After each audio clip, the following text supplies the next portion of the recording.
Bonjour à tous. Alors, je suis Silène. J'ai créé les poneys plumes il y a 8 ans maintenant. Donc effectivement, tous les chevaux depuis 8 ans n'ont pas reçu de vermifuge chimique. Ouais, jusqu'à présent j'avais 17 ans, mais je me suis rendu compte qu'on était passé en 2020 et que ça y est, on a 8 ans au poney plume. Donc le poney plume, c'est un centre équestre qui n'est pas vraiment centre équestre, dans la mesure où il n'y a rien de ce qu'on peut trouver habituellement dans un centre équestre, hormis des chevaux. Mais on n'a pas de box.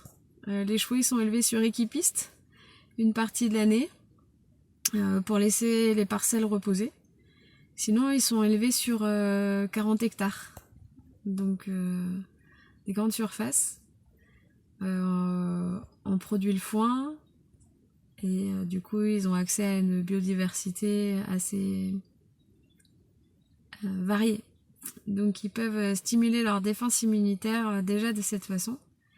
Ils vont manger des cynorrhodons, ils vont manger de la ronce, ils vont manger des orties.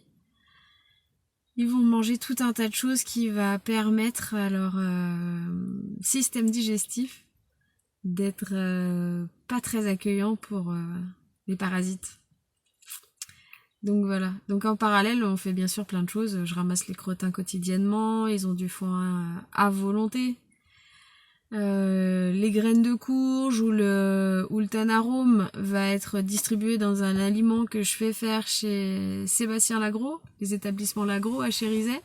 Donc c'est un aliment où il n'y a pas de céréales, il n'y a pas de mélasse et qui va du coup entretenir cette pleine santé, cette bonne santé qui va être hostile à la présence de parasites. En fait, je me suis toujours posé la question de s'il y a des parasites et s'ils sont en surnombre, c'est que le corps du cheval était en faiblesse. C'est qu'il y avait quelque chose d'autre à venir, comment dire, entretenir, stimuler, pour qu'il y ait une vibration énergétique qui empêche la présence des vers. Voilà, je suis allée gratter de ce côté-là. Pour moi, c'est évident que les chevaux, ils subissent pas une attaque et une invasion de petites bêtes.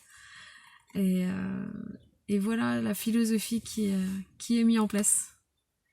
Bon, il y a encore pas mal de questions, je reçois encore pas mal de messages, notamment sur utiliser ou non des vermifuges chimiques, parce que bon, on a toujours fait comme ça et on continue de faire comme ça, c'est bien qu'il y ait une raison. Et moi j'ai utilisé des vermifuges chimiques et je me suis rendu compte que les chevaux ils étaient pas bien après. Soit il y avait des abcès de pied, donc pour faire des chevaux pieds nus, ben ça marche pas. Et il y a des abcès de pied parce que comme ils sont pieds nus, il y a une bonne vascularisation dans le pied et que le pied faisant partie des émonctoires. Les émonctoires, c'est les parties, les parties des corps qui drainent, qui permettent d'évacuer les toxines. Donc un pied qui est pieds nus, un pied fonctionnel, un pied dans lequel circule le sang, va permettre de décharger les toxines. Voilà. Donc un cheval dont on a besoin pour travailler, pour être performant, pour aller en balade avec les enfants, pour faire les cours avec les adultes, ben, s'il n'est pas performant, ben, je peux pas utiliser ce cheval pour bolo. Donc voilà. Donc avec les poneys plumes, en fait, j'ai essayer de répondre à mes besoins et essayer de répondre aux besoins fondamentaux des chevaux. Donc voilà, on arrive aux besoins fondamentaux des chevaux. Ce sera le sujet de la prochaine vidéo. Je vous souhaite une bonne fin de journée.